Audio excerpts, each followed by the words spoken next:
Honorable Speaker of the National Assembly, Honorable Togo Didiza, Chairperson of the National Council of Provinces, Honorable Refilwe Mtsweni-Tsipane, Deputy President Paul Mashatile, former President Thabo Mbeki,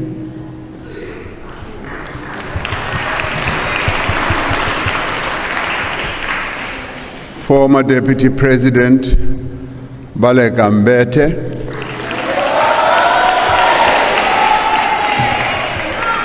former Deputy President Phumzile Mlambo Ngcuka, former Chairperson of the National Council of Provinces, Honorable Amos Masondo, Chief Justice Raymond Zondo, Deputy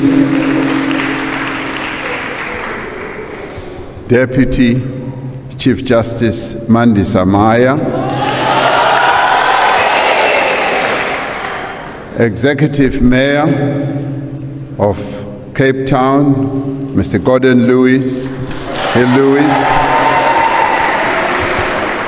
various heads of institutions supporting democracy here present, esteemed member of the Order of Inkamanga, Umama Dr. Esther Mahlanga,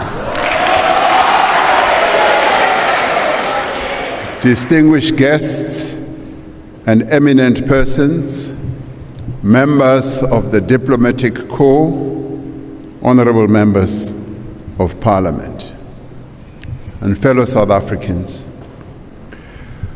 We gather here this evening in the province of the Western Cape in the sad aftermath of ferocious and unforgiving storms that have caused damage to homes, businesses, and infrastructure, affecting tens of thousands of people across the province. In recent days, we have witnessed runaway fires in KwaZulu-Natal, in which 14 people, including 6 firefighters, lost their lives. The fires also caused destruction of homes, livestock, and grazing fields. I spoke to the 2 premiers of our provinces earlier today, Honorable Ntuli and Honorable Winde, and informed them that the thoughts of South Africans are with all those people who have been subjected to these terrible weather conditions as they work to recover and rebuild their lives.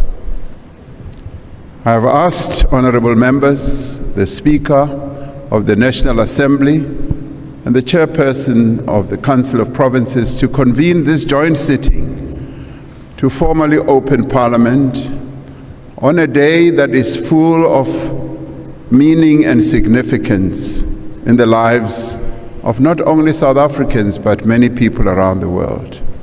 Today we celebrate the birth of the founding father of our nation and democracy, and a global icon of peace, justice, and reconciliation, President Nelson Rolihlahla Mandela.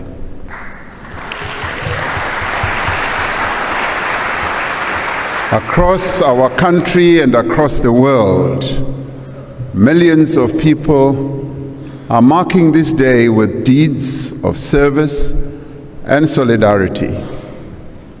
Through their actions, they are giving life to a fundamental truth that we derive our humanity from the humanity of others. Umuntu ngumuntu ngabantu. Mutu kimutu ngabantu. Mutu ndi mutu ngabantu. Munu imunu ibanu bangwane. We are reminded of this day that we have a responsibility to each other and that our well-being and our happiness cannot be separated from those of our fellow citizens, men and women, not only of our country but of the world. We are reminded that as we strive to progress and to prosper, we have a responsibility to ensure that no one is left behind. We South Africans are a diverse nation, a nation with different histories, different beliefs, cultures, and languages. Yet we are one people, and we share a common destiny. It is this common destiny that the people of South Africa have charged this Parliament and this government to consolidate and advance their destiny. Exactly 50 days ago, the people of South Africa went to the polls to decide the future of our country. Ahead of the elections, they had expressed their concerns and their hopes, their wishes, as well as their expectations. Through their votes, they determined that the leaders of our country should set aside their political differences and come together as one to overcome the severe challenges that confront our nation. They sent a clear message that without unity, cooperation and partnership, our efforts to end poverty, unemployment and inequality will not succeed. Guided by this directive from the people of our country, political parties from across the political spectrum have elected to establish a government of national unity. In an act that is unprecedented in our democratic history, 10 political parties represented here in our Parliament have agreed to craft a common program to build a better, more equal and more just South Africa. They have come together despite their differences, and differences they have. They came together because they share a commitment to a nation that is united, prosperous, and inclusive. Through a statement of intent, these parties have made a firm commitment to respect the Constitution of the Republic of South Africa and the rule of law, and to promote accountability, transparency, integrity, and good governance. They have agreed to a minimum program as the foundation of the work of the government of national unity. The priority actions that arise from this minimum program received the full support of the recent Cabinet Lekgotla, which was held recently, which brought together newly appointed ministers, deputy ministers, and premiers from all our provinces. It also brought together local government representatives as represented in Salga. Directors General and other key officials were also in attendance. These are the primary actions that we outline this evening that they decided on. Cabinet will be convening a further strategy session to consider the minimum term development plan, having moved from the medium term strategic plan, framework rather, the development plan which will translate the priorities that these parties have agreed to into a detailed plan, as well as the interventions that government will implement over the next 5 years. The medium-term development plan will set out a well-defined vision and strategic plan that outlines clear goals and includes specific, measurable objectives and a roadmap for achieving them. These goals will be properly aligned with the budget, which will support the implementation of these objectives. In all this work, the National Development Plan Vision 2030 remains the defining blueprint for our country's growth and development. We also draw inspiration from the United Nations Sustainable Development Goals and the African Union's Agenda 2063 in crafting our medium-term development plan. The Cabinet Lekgotla underscored the determination of all members of the Government of National Unity to work together to advance the interests of all South Africans without pursuing and promoting party political interests. It is about putting the people of South Africa first and foremost and advancing their interests. The Lekgotla noted with appreciation the commitment and great enthusiasm with which the newly appointed ministers and deputy ministers, as well as our premiers, have embarked on their duties. We will have seen many of them going throughout the country, immediately embarking on their tasks and outlining what their plans are. And some with great excitement, and some expressing their joy at having been appointed. And we all should rejoice as we see them.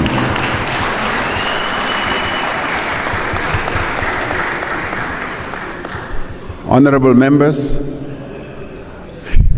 despite the achievement of 30 years of democracy and the work undertaken over the last 5 years to rebuild our economy and our society, millions of South Africans remain poor, unemployed, and they live in a highly unequal society. For a decade and a half, our economy has barely grown. The circumstances of the people of South Africa today requires that we act together as the Government of National Unity, as well as all key role players in our country, and that we act with urgency, boldly and decisively. The Government of National Unity has resolved to dedicate the next 5 years to actions that will advance 3 strategic priorities. Firstly, to drive inclusive growth and job creation. Secondly, to reduce poverty and tackle the high cost of living. And thirdly, to build a capable, ethical, and developmental state. We have decided to place inclusive economic growth at the center of the work of the Government of National Unity and at the top of our national agenda. Our experience over the past 30 years has shown that when our economy grows, jobs are created. When our economy contracts, there is no job creation, and in fact, some jobs are lost. The Government of National Unity will pursue every action that contributes to sustainable, rapid economic growth and remove every obstacle that stands in the way of growth. We are determined that growth must be inclusive and that growth must also be transformational.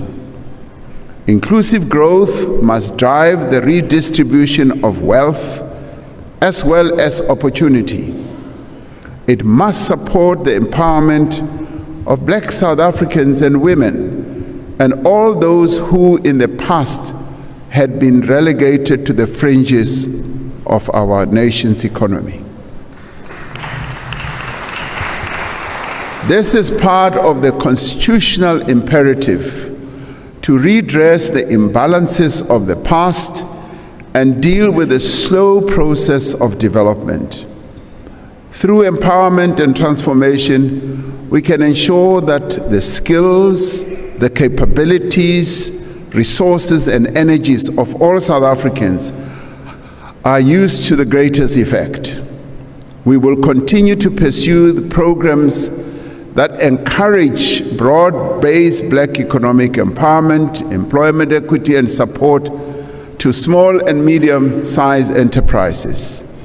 We will continue to protect and uphold the rights of workers and continually strive to improve the conditions in which they work and live. Inclusive growth demands that we affirm the position of the women of our country and the young people in the economy of our country. Inclusive growth requires that we remove the social, economic, and cultural and other barriers to the full participation of persons with disabilities and other vulnerable groups in our country. We will support the growth of rural enterprises and invest in public infrastructure in underserviced areas across our land. We will increase funding to land reform, prioritize the transfer of state land, and improve post-settlement support by strengthening the institutional capacity of responsible structures. To achieve rapid inclusive growth, we will need to fix our struggling municipalities. Growth happens at a local level where our people live and work. Our municipalities must become both the providers of social services and facilitators of inclusive economic growth. They must work to attract investment in their areas. This approach can encourage businesses to expand and create more jobs in municipal areas.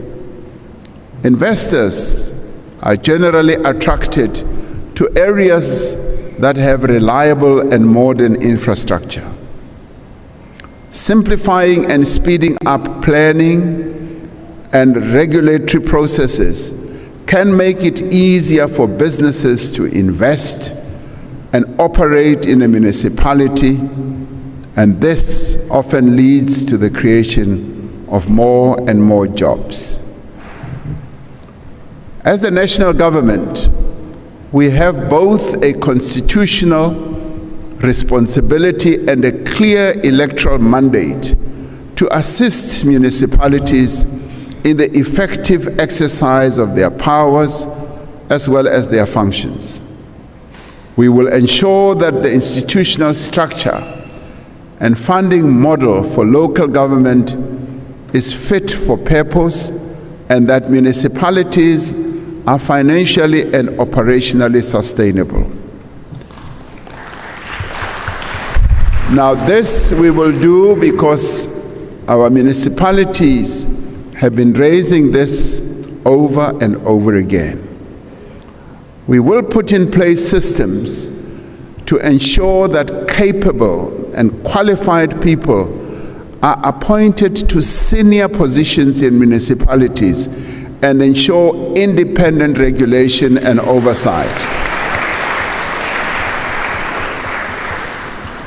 As an immediate priority, we will also bring stability to governance in our metros and restore the delivery of services. Many of our metros have faced huge challenges that need to be attended to. We have already begun with this work. When I visited eThekwini Metro earlier this year, I met with the residents of the city with local business leaders and municipal officials. They told me that they wanted to work together to build a city that they could be proud of again. We have put in place the eThekwini Presidential Working Group to enhance support from national and provincial government to turn the metro administration around and to fix the problems that they are facing in relation to infrastructure, water, sanitation, and also to focus on attracting new investment. This we shall do because eThekwini or Durban needs to be restored to its former glory, and this we should do. We will extend the same approach to other metropolitan cities that face serious challenges, so that our cities can become engines of growth and become dynamic centers of opportunities for our people. In the next 5 years, working together as the government of national unity, drawing on our collective capabilities, we will forge a new inclusive growth path for South Africa by pursuing a massive investment in infrastructure. Significant projects are already underway around the country in areas such as transport, roads, water in the form of building dams, energy, and human settlements. We will massively increase the scale of investments in infrastructure through a more holistic and integrated approach, positioning Infrastructure South Africa as a central institution of coordination and planning. We are continuing to simplify the regulations on public-private partnerships. This process had stalled for a number of years, and we are now earnest and focused in simplifying this very way of engendering good infrastructure investment to enable greater investment in both social and economic infrastructure development. From our largest metros to our deepest rural areas, we have a clear intention to turn our country into a construction site.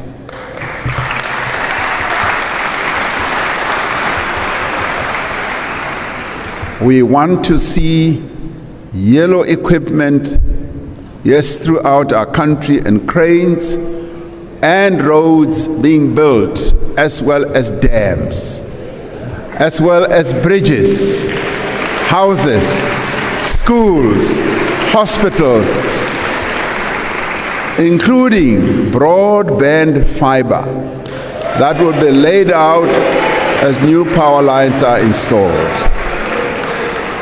We must work to engender a culture of maintenance of public infrastructure and dedicate resources and establish systems to ensure this.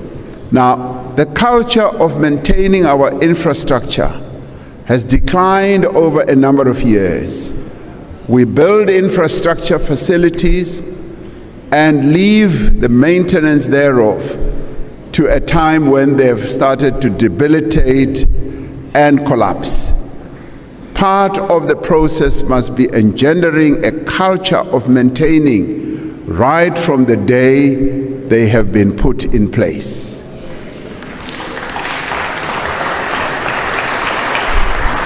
Now, as the government of national unity, we are resolved to intensify our investment drive, encouraging and enabling businesses to invest in productive capacity.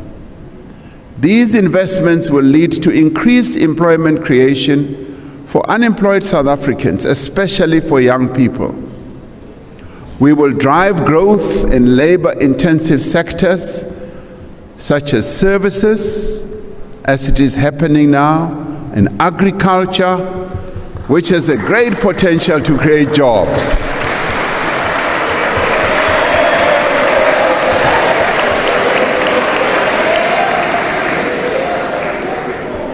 Our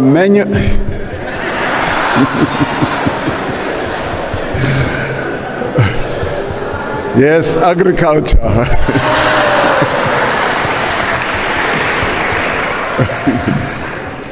Our manufacturing capability has declined over years.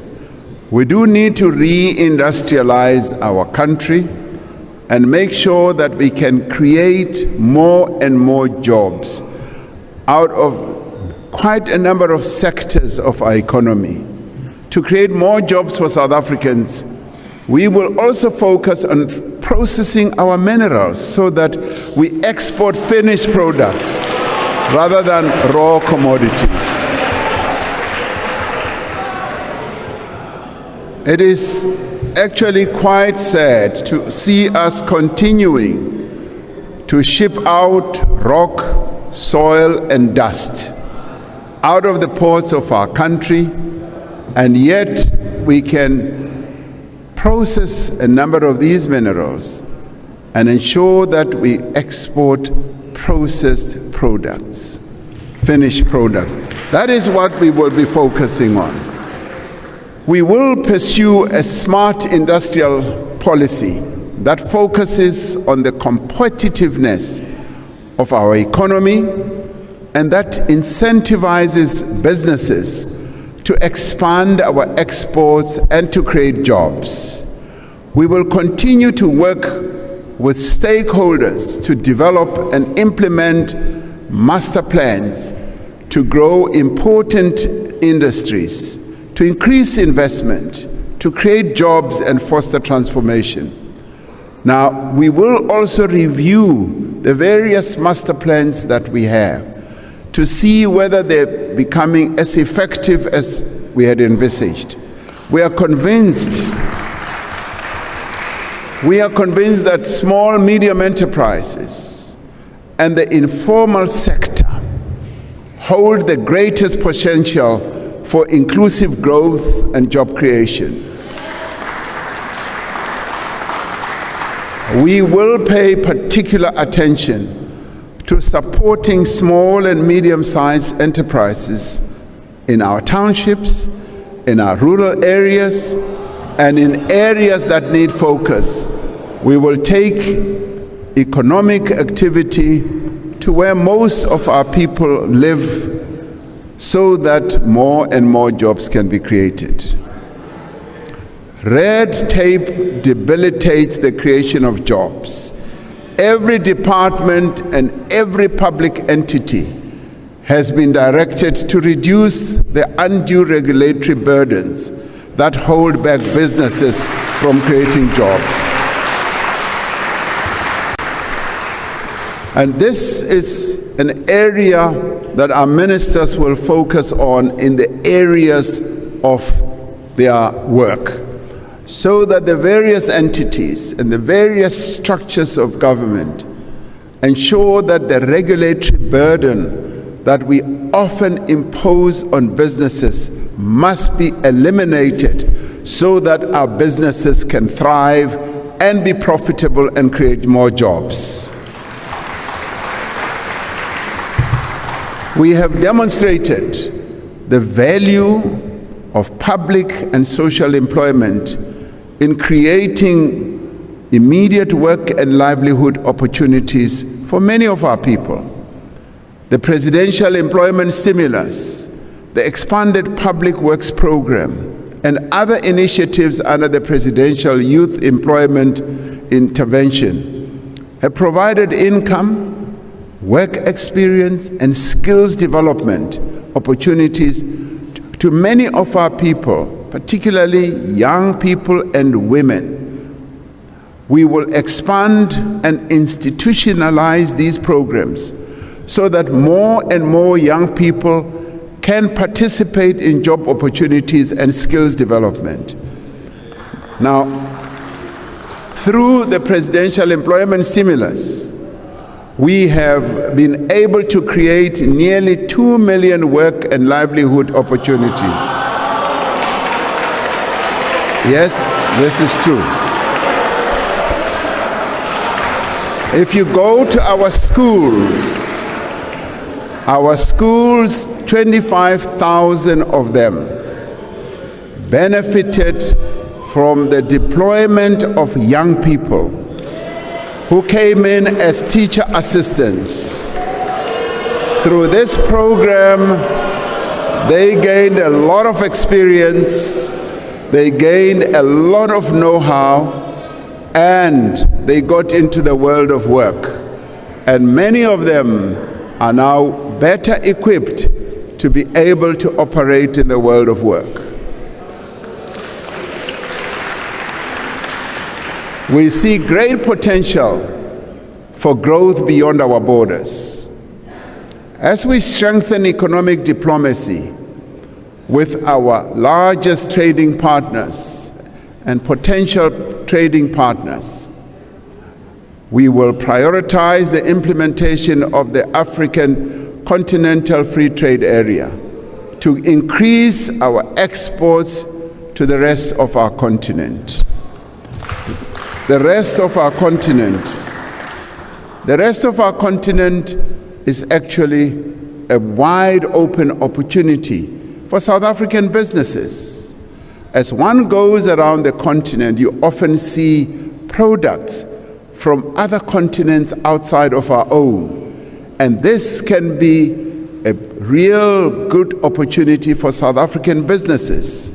Sometimes as one goes around, you even see water imported from Europe, from Asia.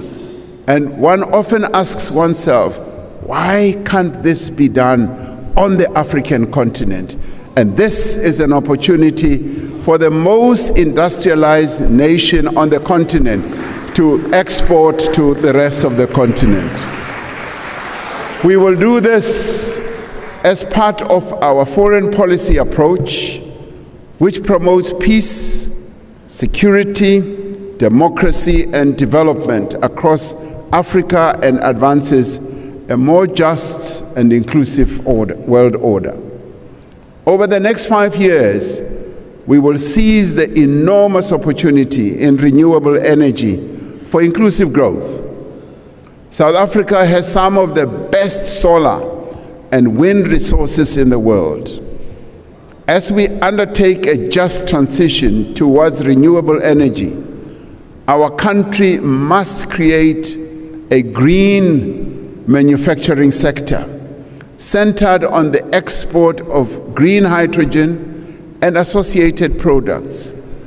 We must move into electric vehicles and renewable energy components. We have seen, for example, how the Northern Cape has already attracted billions of rands of investment in renewable energy projects. Work is underway to set up a special economic zone in Bochubai to drive investment in green hydrogen energy projects. We have already a huge pipeline of renewable energy projects representing over 22,500 megawatts of new generating capacity, estimated to be worth around 400 billion rand in new investment. Investments such as these will inevitably create more jobs. Just this week, we saw the largest private energy project connect to the grid near Lichtenberg in the Northwest Province, with over 390,000 solar panels that will add 256 megawatts to the national grid. We will see more of these projects taking shape across the country in the months and years to come. As these investments reach fruition, more jobs will be created. Our Just Energy Transition investment plan sets out a clear path to invest more than 1.3 trillion rand in a just transition, including support for workers and communities in Mpumalanga and other coal-producing regions. Our country is undergoing a renewable energy revolution that is expected to be the most significant driver of growth and job creation in the next decade and beyond. We also have a unique opportunity to position our country as a major player in the digital economy and create jobs in digital services. We will invest in digital identity and payments, expand access to affordable broadband, and increase training for young people in digital skills. As we pursue these new areas of growth, we will continue with the far-reaching reforms that enable growth. At the same time, we will launch our second phase of Operation Vulindlela, a government-wide initiative that has been essential in supporting and driving reform. It resides in the Presidency, and the Treasury and the Presidency are hard at work to lead the reform process in our country. But more importantly, it is a process that has seen to the breaking down of silos in government, where various government departments cooperate together to ensure that we drive the reforms that we have embarked upon. In its second phase, Operation Vulindlela will focus on reforming the local government system and improving the delivery of basic services and harnessing digital public infrastructure as a driver of growth and inclusion. It will also focus on accelerating the release of public land for social housing and redirecting our housing policy to enable people to find affordable homes in areas of their choice. We will complete the most consequential transformation of South Africa's electricity industry in more than a century. Since the announcement of the Energy Action Plan that I announced here in Parliament in July 2022, we've made tremendous progress also in reducing the severity of load shedding that beset our country for a long time. Now, over the next 5 years, government will focus on expanding and strengthening the transmission network, the electricity transmission network that needs a great deal of expansion, but that also requires quite a lot of investment. To drive inclusive growth, we need an efficient freight rail network to carry our minerals, our agricultural produce, and manufactured goods to market. Through the implementation of the Freight Logistics Roadmap, we will continue with reforms to transform South Africa's freight logistics system. Now, the work that we are doing with business and unions through the National Logistics Crisis Committee has already contributed to improvements in the operational performance of freight rail and ports. The well-being of our people and growth of our economy depends on another important issue, which is water. South Africa is a water-scarce country, and our water security is threatened by historical underinvestment in bulk water resources and distribution infrastructure. We will therefore continue with the institutional reforms in the water sector to enable greater investment in bulk water infrastructure and better regulation of water services and sources across the country. And this will involve, yes, the building of the dams whose construction in a number of areas in our country is already underway, and ensuring that the reticulation also takes place as we build these dams. Just as business needs water and electricity to operate, a growing economy needs skills. Where the skills we need are not immediately available, we need to attract people with the appropriate qualifications and experience to come and bolster our efforts. Now, in doing this, we will continue with the visa reforms that we introduced in the last few years to attract skills, but more importantly, to also attract investment, and also with a view of growing our tourism sector that is so important. And we will continue to pursue a macroeconomic policy that supports growth and development in a stable and sustainable manner. Like many other countries, we have had to borrow money to support our budgetary requirements. We will manage public finances with a view to stabilizing debt.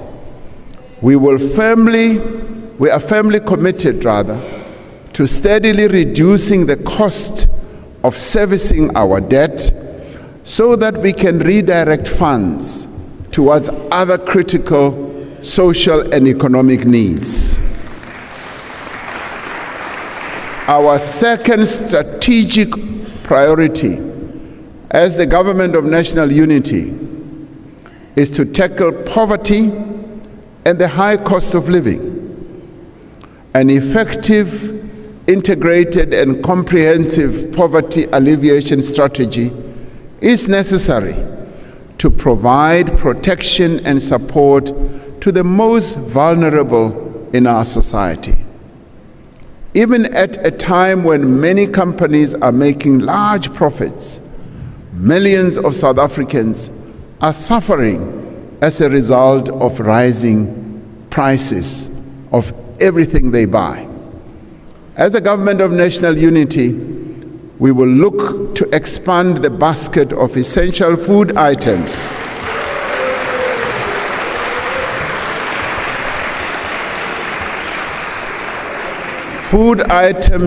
exempt from VAT, and undertake a comprehensive review of administered prices, including, yes, the fuel price formula, to identify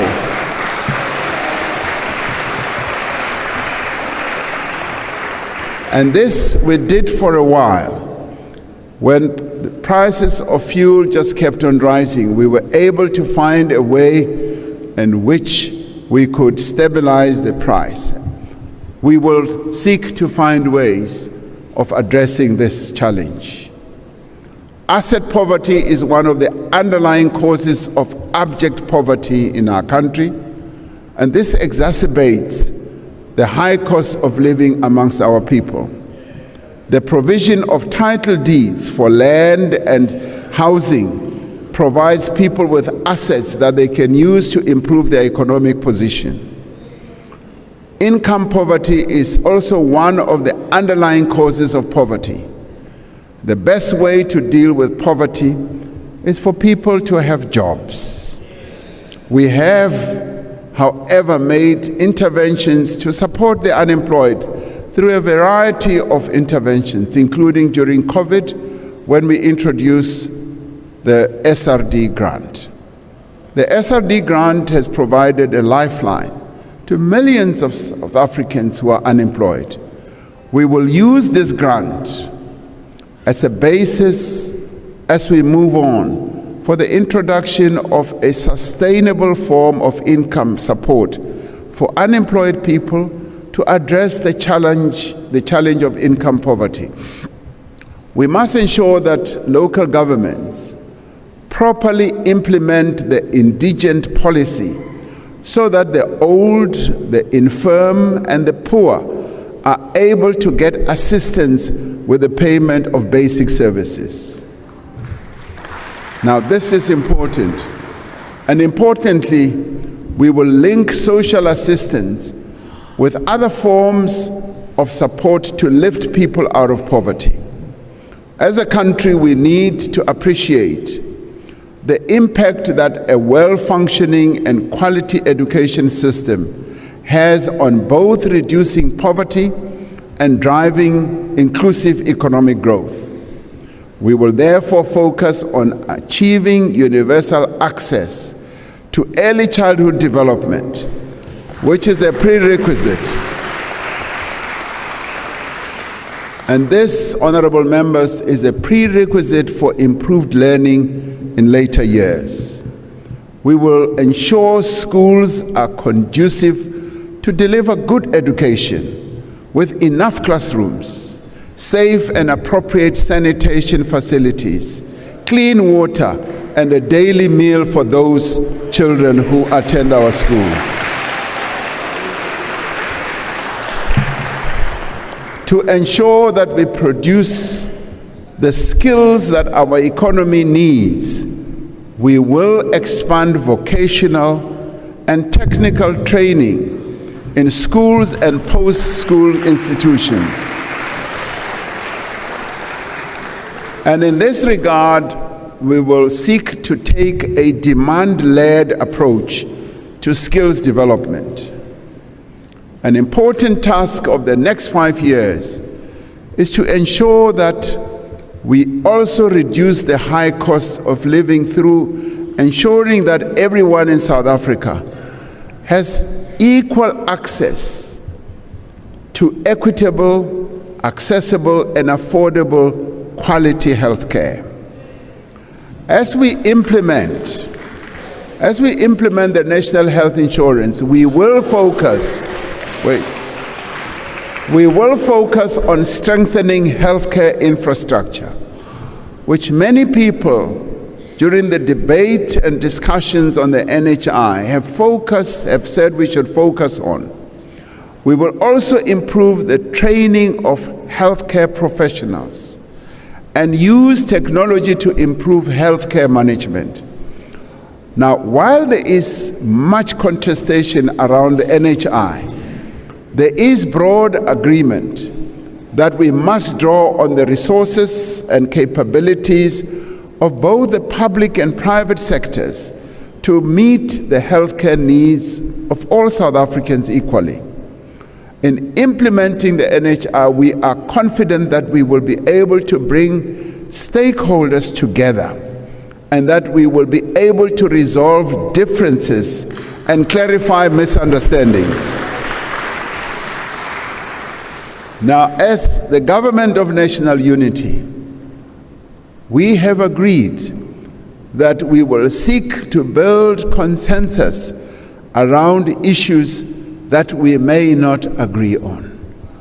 And there are a number of issues that we agree on. What unites us, we are united around many issues.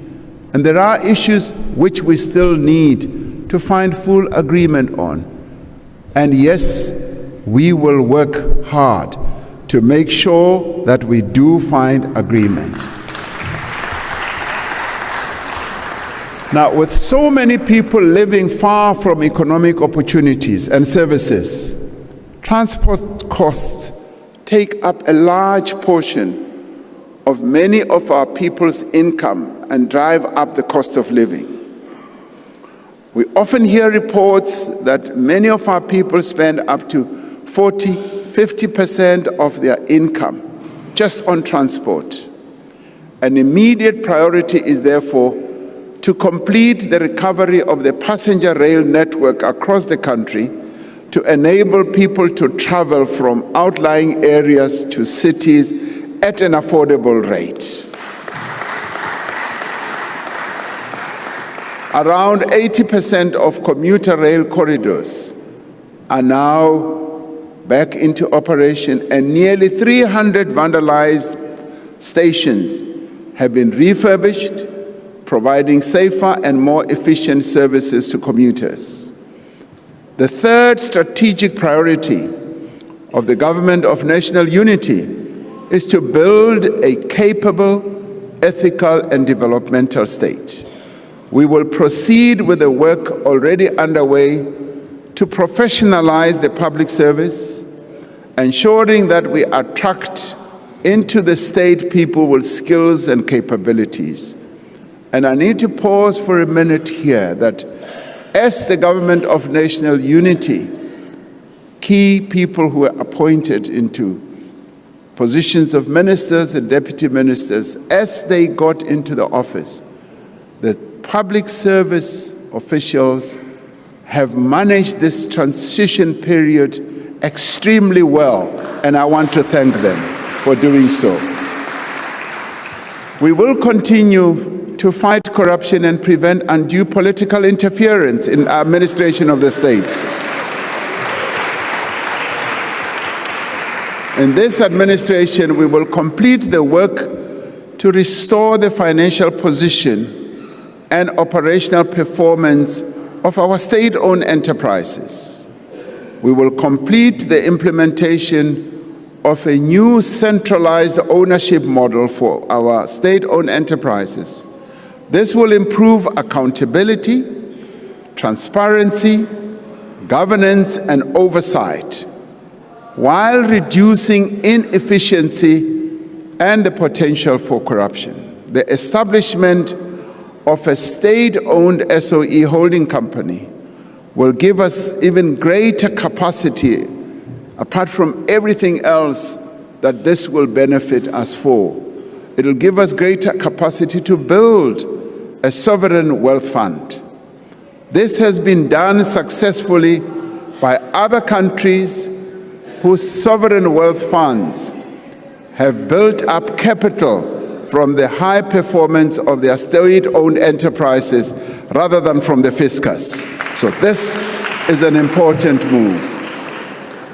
Now, to tackle crime and corruption, we must have capable, sophisticated, and independent law enforcement agencies that can fight complex and organized crime.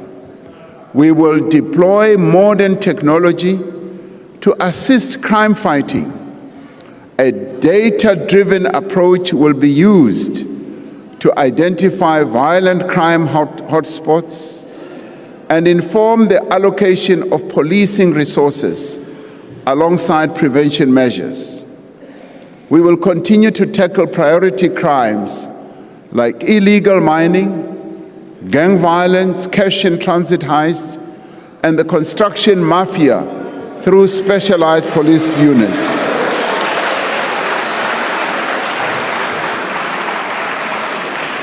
Now, we will continue to implement the National Strategic Plan on Gender-Based Violence and Femicide.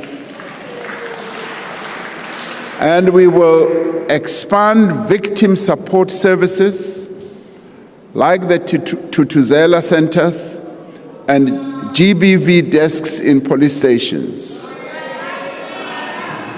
Now, 30 years ago, President Nelson Mandela stood before this House to reflect on the first 100 days of the first Government of National Unity. Recognizing the different views of the diverse parties within that Government of National Unity, he said, "What brings us together is the overriding commitment to a joint national effort to reconcile our nation and to improve its well-being." Close quotes. The same may be said of this Government of National Unity that has now been established by 10 of the parties represented in this Parliament. We share a commitment to reconcile our nation by advancing social justice and equal prosperity for all. We are committed to improve the well-being of our country and its people through inclusive growth, the creation of jobs, and the reduction of poverty. This is an undertaking that should involve all of us. On the occasion of the presidential inauguration, I made a commitment that we should work together to hold a national dialogue, to discuss the critical challenges facing our country, and to agree on what we all need to do to achieve a better future for this great country.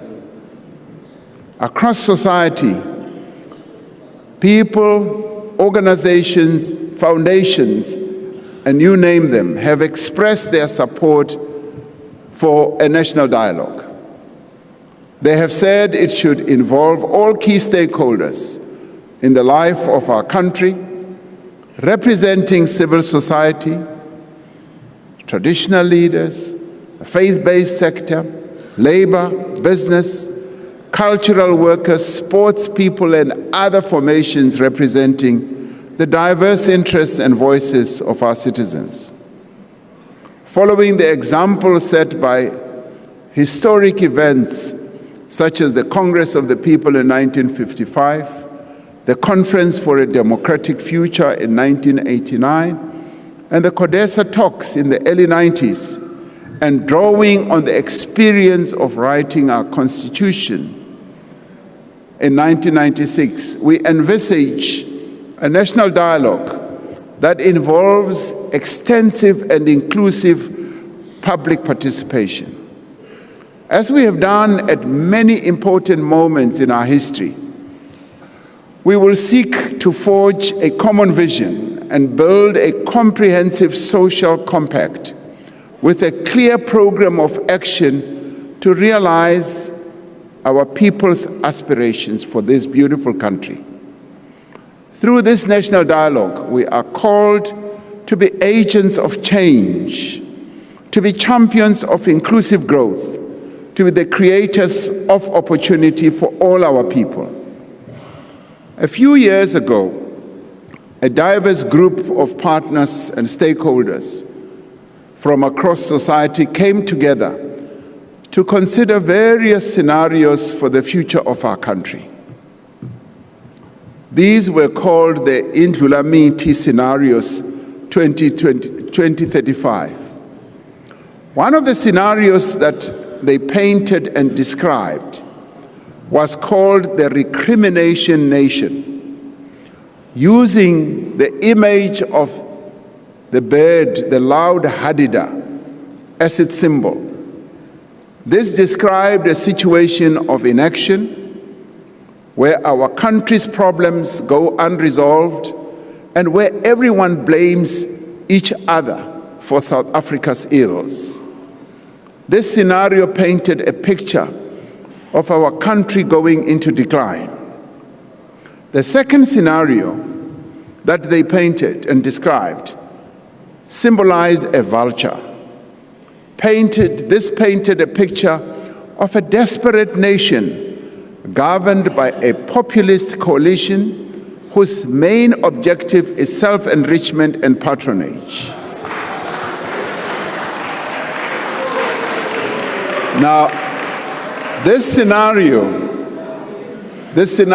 which seems to excite people so much, this scenario saw investment confidence being eroded, the growth path being low, and unemployment and poverty and inequality remaining extremely high.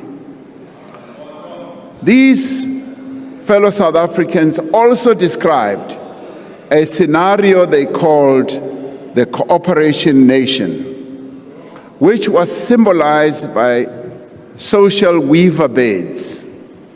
This scenario paints a picture where after disruptions and protests, there is a coming together of political parties, the state, the private sector, labor, civil society, coming together in order to jointly identify priorities and leveraging the strength of each. There is change as this scenario plays itself out in the form of governance and reform that leads to the economy growing, with more investment attracted, leading to the reduction of unemployment, inequality, and poverty. By establishing the government of national unity, by preparing, for this national dialogue I've spoken about, we have deliberately set ourselves along the path towards a cooperation nation. That's where we want to go. And we would like all of us as South Africans to behave like weaver birds. Weavers are amongst the most efficient and gregarious birds in that they build complex structures together, but more importantly, they cooperate. And this is the way we should go.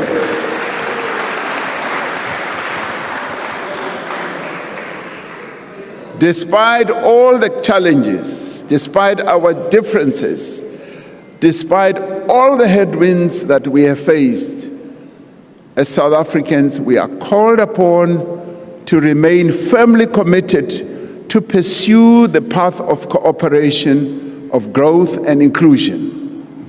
We are called upon to behave like weaver birds, building nests and building this big South African nest that will be able to sustain all the people of our country.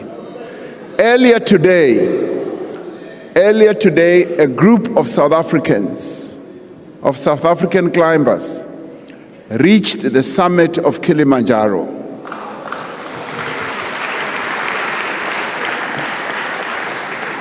Now, as we know, this is the highest peak on our beloved continent. They did so in honor of the birth of the father of our nation, Nelson Mandela, and to celebrate the 30th anniversary of our freedom. This effort that they got involved in, or they are involved in, is called or known as Trek for Mandela Expedition. Now, these climbers have been joined by other climbers from several countries around the world to help keep girls in school by raising funds for sanitary products and other needs. Now, this is an important part. And what they have done symbolizes what we should all take as an inspiration. Let their actions inspire us all.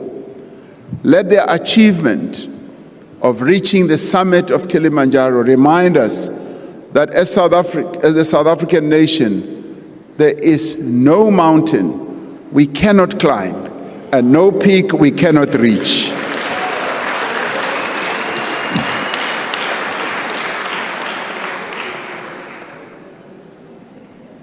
One remembers what Nelson Mandela wrote in his long walk to freedom, when he said he had walked and he had had a long walk and he had climbed a number of hills and he reached this top hill and surveyed the beauty of our country and said he should not tarry too long because there are many more hills to climb.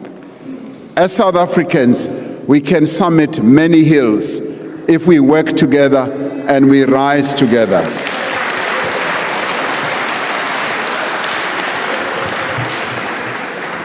I want to conclude by referring and paraphrasing the words of Martin Luther King Jr. when he said, "Let us rise up tonight with greater readiness.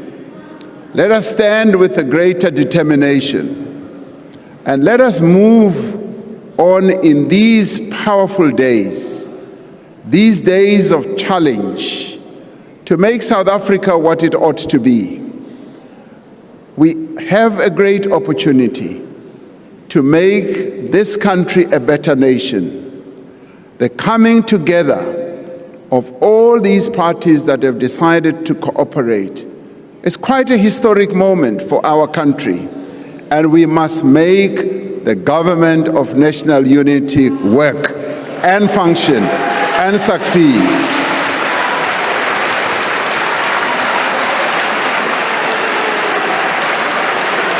I am determined, and I've been grateful in talking to all the leaders of these 9 parties. I've been grateful that all of them have with one voice said, Mr. President, we want this GNU to work, and we shall make it work. Thank you very much. May God bless South Africa.